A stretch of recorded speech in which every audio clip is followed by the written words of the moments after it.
to convince them about the need for an affirmative and helpful action, but unfortunately, the war broke out with all the attendant sad consequences of loss of human lives and damage and destruction of the country.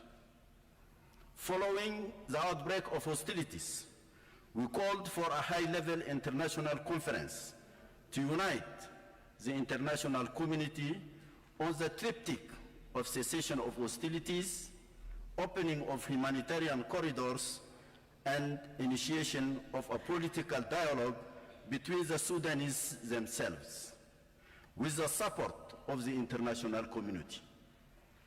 That we have brought together with the expanded mechanism and its core group.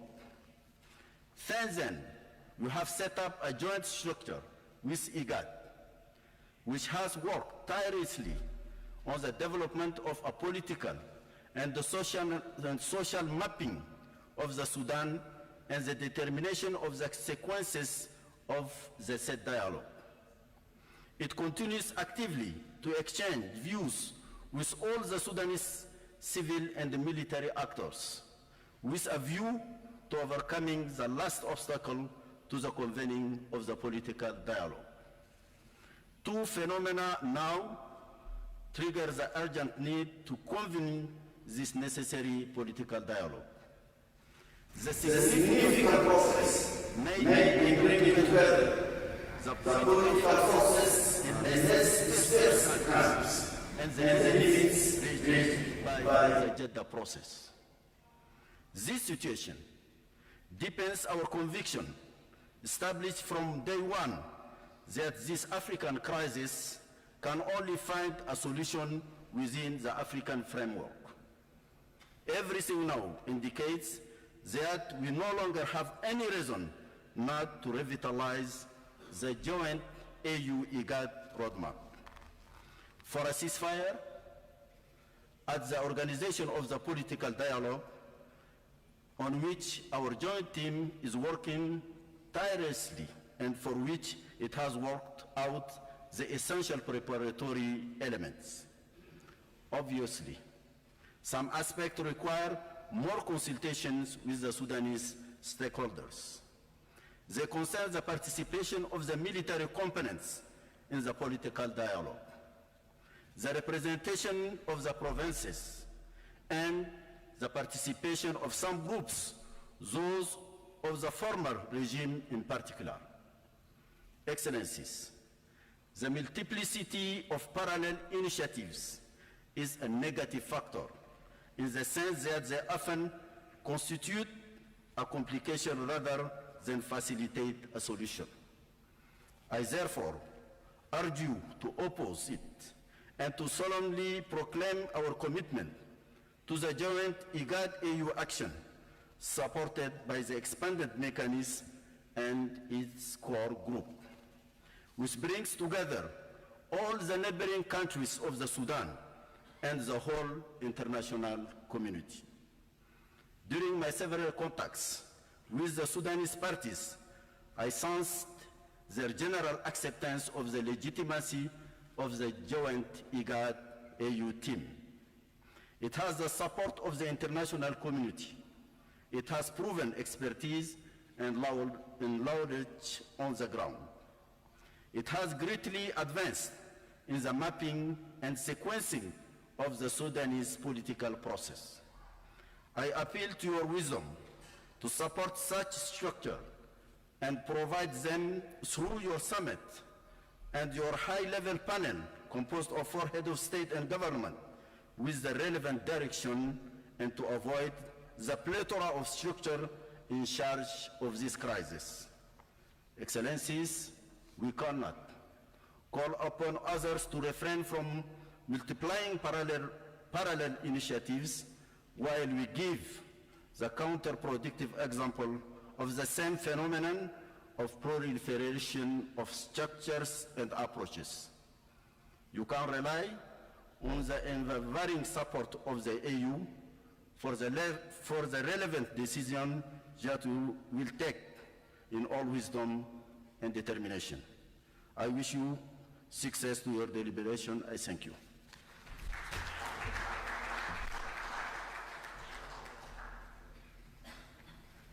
Thank you.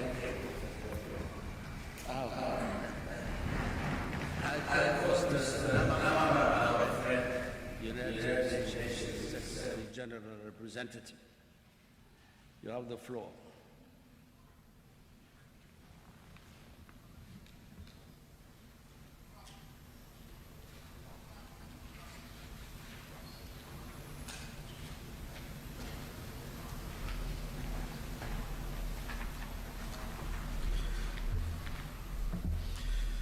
Excellencies, Your Excellency, President Smer Omar Gilli, President of the Republic of Djibouti, current Chair of the Assembly of IGAD, I would like first of all to thank you most warmly for inviting me to attend this important summit on the situation in the Republic of the Sudan.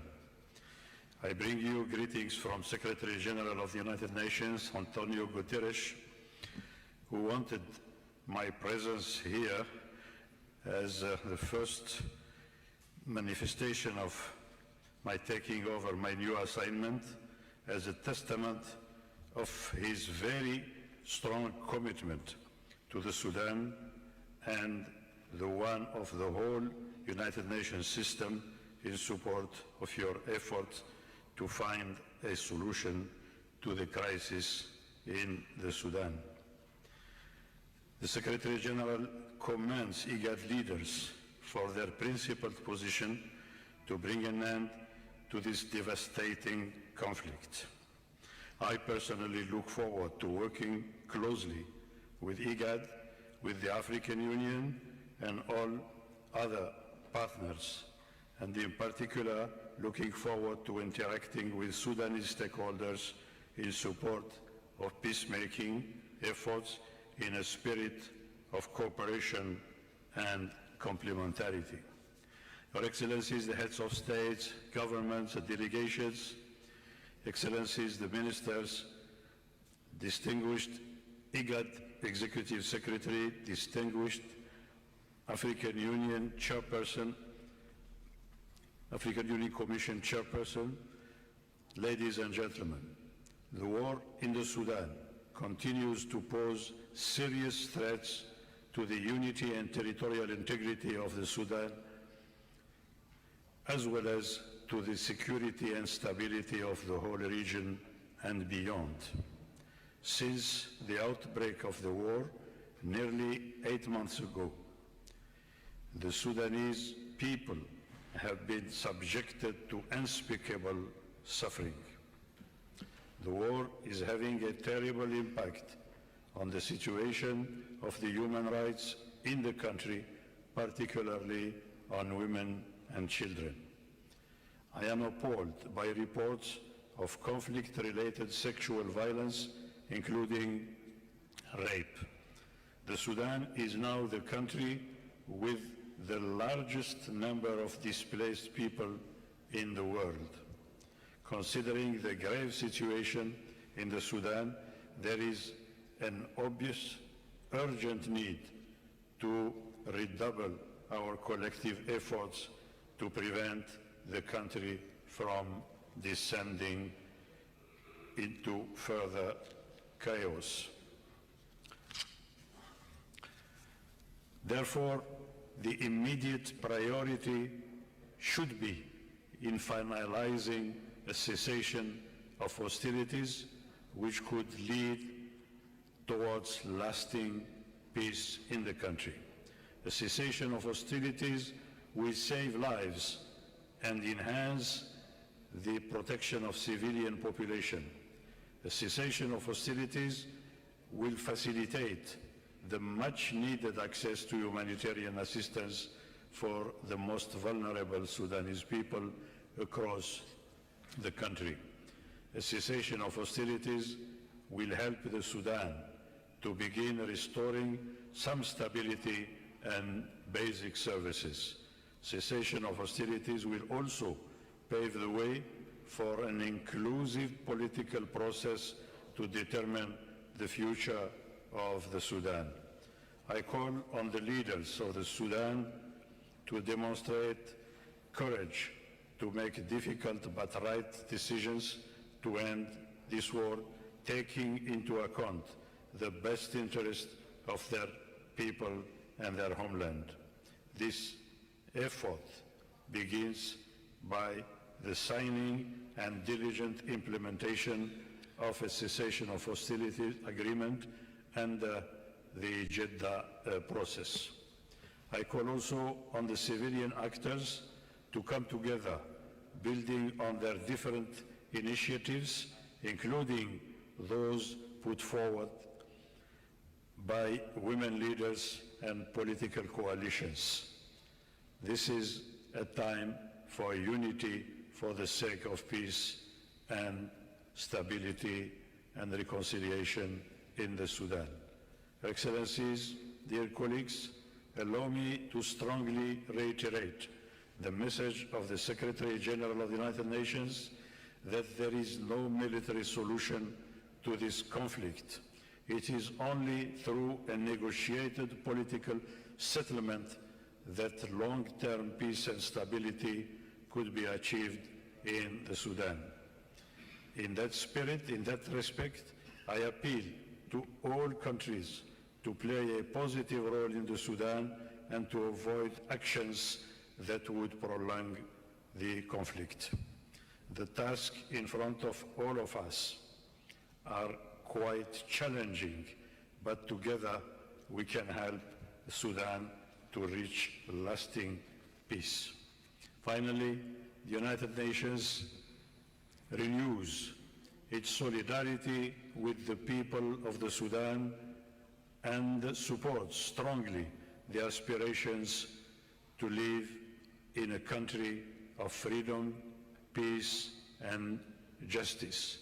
I wish this extraordinary summit every success, and I thank you for your kind attention. Thank you. I now call the representative of the United States of America. You have the floor.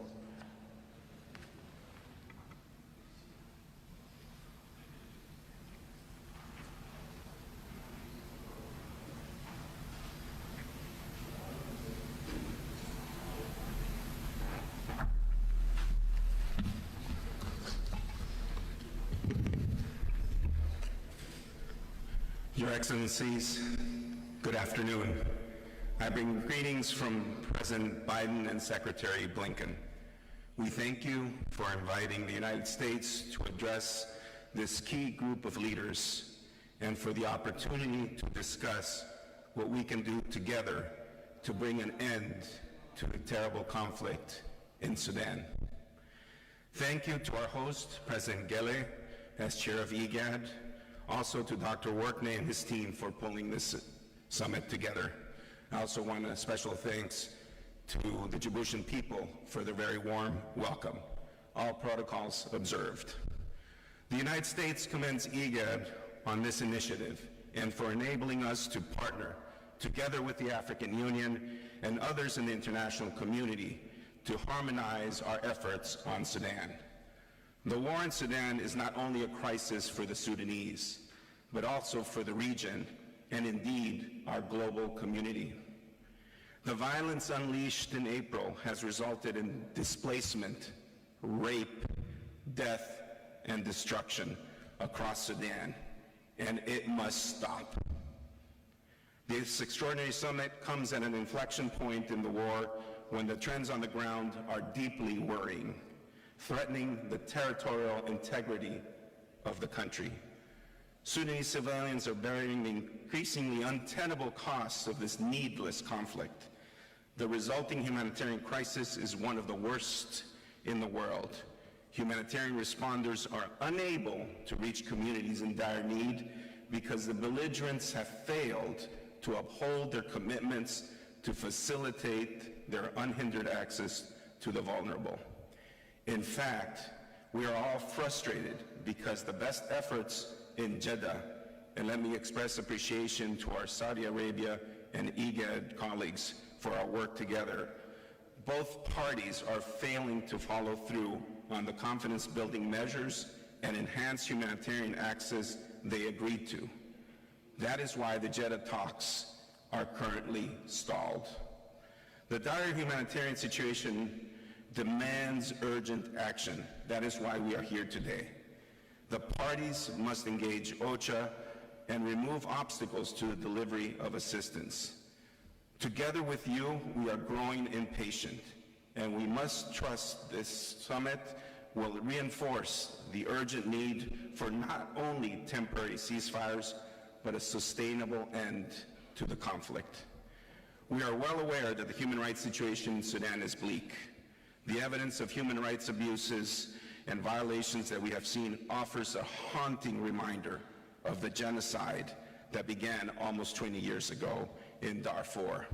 In fact, we have seen an explosion of targeted violence against some of the same communities, as well as abhorrent sexual violence targeting women and girls. This past Wednesday, Secretary Blinken issued a determination that both the Sudanese armed forces and the Rapid Support Forces have committed war crimes, and that the RSF and allied militias have also committed crimes against humanity and ethnic cleansing.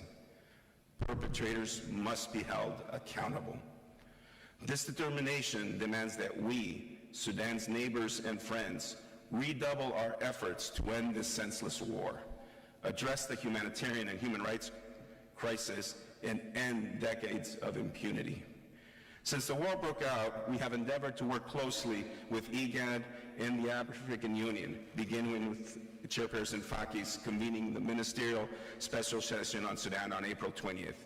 And we have focused on 5 shared principles: that there is no acceptable military solution to the conflict, that there should be no external assistance to the parties, that we need to bring an immediate end to the fighting, that there needs to be, and it needs to be allowed for unhindered humanitarian access, and to develop a durable solution through a return to civilian governance.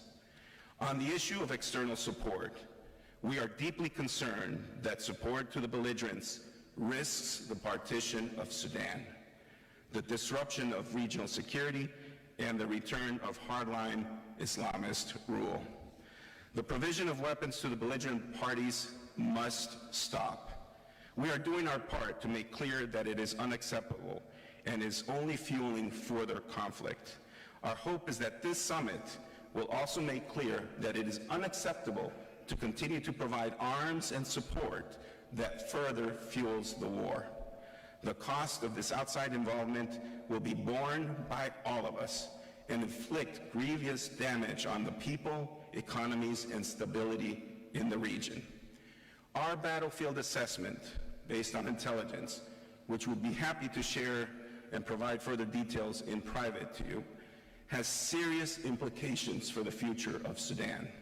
In fact, it is not alarmist to say that the country is at risk of breaking apart, and that the SAF and RSF leaders will be responsible for the dissolution of Sudan.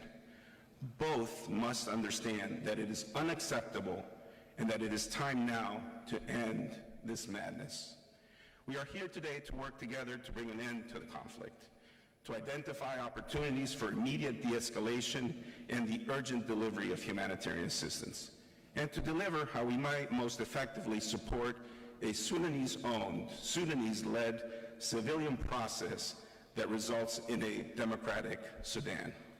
The United States is proud to support IGAD's efforts to bring about a sustainable end to the conflict, and the African Union's efforts to support this Sudanese-led civilian process that will determine the future of Sudan. Let us be clear, this is not up to the belligerents. And while civilians are not present here today, they should be reassured that this summit is in support of their efforts and their aspirations for a democratic Sudan at peace. Let me conclude by saying that the people of Sudan cannot wait a day longer for this war to end. The United States will remain engaged as a partner to you, our African brothers and sisters, to bring peace and to support African solutions to African problems. Together, we have demonstrated what can be achieved with the Pretoria Cessation of Hostilities Agreement on northern Ethiopia that silenced the guns a little bit over a year ago. It took the vision of one of your leaders, Prime Minister Abiy Ahmed, to end that horrific conflict.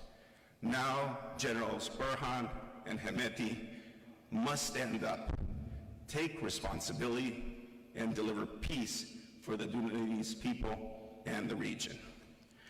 The belligerent parties have shown that they are not fit to govern, and we must continue together to support the goals of the Sudanese revolution, in which women, men, and young people came together to express their desire for democracy. And that is why the United States is supporting civilian-led efforts for democracy. As underscored by the participants of the Expanded Mechanism Core Group meeting last week, the international community must be careful not to lead this effort. The future belongs to the civilians of Sudan, but to support it where we can. That is our role. Thus far, the Takadum effort is the most diverse and inclusive, and we encourage IGAD to engage with them in order to explain your efforts while continuing to encourage them to bring in more voices from across the country. We look forward to partnering with IGAD and the African Union to support Sudanese civilians and to come together to plan for a democratic summit. We wish you a very successful summit, and we extend our hand always in partnership to work together. Thank you. Merci. Shukran jazilan.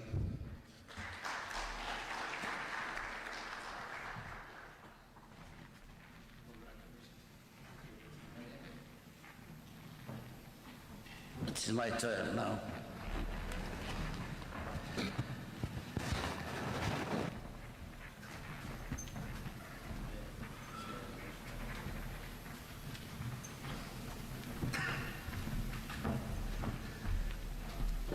Bismillah ar-Rahman ar-Rahim. Excellencies, heads of states and governments, Excellency ministers and heads of delegation, Chairperson of the AU Commission, Executive Secretary of IGAD, Personnel Envoy of UN Secretary General, distinguished members of the diplomatic corps and international organizations, ladies and gentlemen, Assalamu alaikum wa rahmatullah.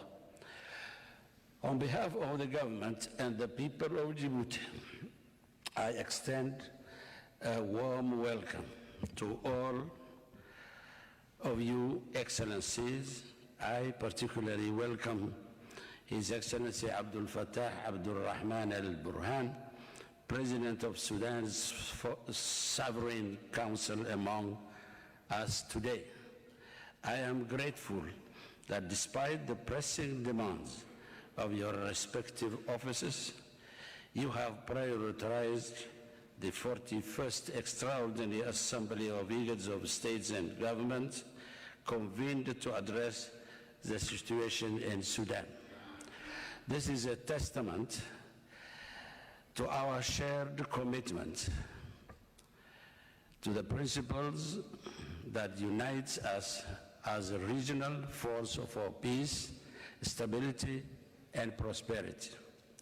I would also like to express my gratitude to the Executive Secretary, Dr. Warqane Gabayo, and his team for their efficiency in organizing this summit on such short notice. Esteemed colleagues, ladies and gentlemen, the plight of the Sudanese people is not merely a statistic or a news headline. It is a stark and a deeply troubling reality that demands our attention and action. According to the United Nations, the ongoing conflict that has resulted in the displacement of over 2.5 million people and the death of estimated 300,000 individuals. Today, we stand together, our hearts heavy with the burden of the challenges faced by our Sudanese brethren. The escalating violence, which has seen a 64% increase in the past year, poses a grave threat to the very existence of Sudan and the stability of our region. Silencing the guns in Sudan is not a choice. It is an absolute necessity to prevent further suffering and the potential collapse of this great nation. It is our duty to actively engage in facilitating a comprehensive peace agreement that ensures an end to the fighting, allows for the delivery of humanitarian aid, and initiate a peaceful dialogue. The establishment and respect of a ceasefire is of utmost urgency. The United Nations Office for the Coordination of Humanitarian Affairs reports that 9.3 million in Sudan are in need of humanitarian assistance. It is thus incumbent upon us to ensure that aid reach those who need it most, particularly in conflict-affected areas. Ceasefire is vital as it holds the key not only to alleviate the suffering and addressing the basic necessities like food, water, but it is also an essential prerequisite for dialogue. The suffering endured by our Sudanese brothers and sisters compels us to unite and act swiftly to alleviate their pain. We commend the efforts of Sudanese and international humanitarian actors in this regard. We also fully support the work of the AU expanded mechanism and the discussions facilitated by the Kingdom of Saudi Arabia and the United States. أصحاب الفخامة والمعالي والسعادة السيدات والسادة، إن السودان الشقيق أحوج ما يكون اليوم إلى تكريس روح السلام وإرساء الأمن والاستقرار، وإن العالم يراقب اجتماعنا. ومن ثم فإنه يتعين على الهيئة الحكومية للتنمية الإيجاد أن تطلع بدورها على الوجه الصحيح باعتبارها الوسيط والميسر الرئيسي، إذ أننا مجهزون بشكل أفضل لفهم الأسباب الجذرية للصراع ومعالجتها. وفي هذا السياق فإنه من الممكن أن تكون قمة اليوم منارة للأمل أو رمزاً لليأس، وإن الشعب السوداني الشقيق ينتظر لفتة تقنعه بأن مصيره يهم إخوانه على الصعيدين الإقليمي والقاري، ويهم كذلك قادته بالدرجة الأولى، ويجب ألا ندع هذه الآمال تتبدل. دعونا نسخر قوة توحيدنا لتعزيز الحوار والتفاهم والمصالحة، فعندما نكون معا نكون حتما لدينا القدرة على إحداث فرق وإعادة تشكيل مصير منطقتنا. أأمل أن يدرك مجلسنا الموقر خطورة هذه اللحظة التاريخية الفارقة، وأتمنى أن تكون القرارات التي تتخذها هنا بمثابة منارة أمل للأشخاص الذين تخدمهم. أصحاب الفخامة والمعالي والسعادة، الحضور الكرام، إننا نجدد إدانتنا واستنكارنا الشديدين للعدوان الإسرائيلي الغاشم المتواصل على قطاع غزة والتهجير القسري للسكان والمدنيين العزل وتدمير البنية التحتية، ونطالب بوقف فوري لهذه الجريمة النكراء التي يشكل استمرارها وصمة هامة، وصمة عار على جبين المجتمع الدولي. وإزاء المجازر الإسرائيلية التي تخطت كل الحدود والصمت الدولي حيالها، فإننا نؤمن بحتمية إنصار المقاومة الفلسطينية الباسلة. وفي هذا الصدد فإننا نعيد التأكيد على دعمنا المطلق ومساندتنا الكاملة لنضال الشعب الفلسطيني الشقيق حتى يستعيد حقوقه المغتصبة ويقيم دولته المستقلة على حدود 4 يونيو 67 وعاصمتها القدس الشرقية. ختاما نتمنى لاجتماعنا التوفيق والسداد، وأشكركم على حسن إصغائكم، والسلام عليكم ورحمة الله.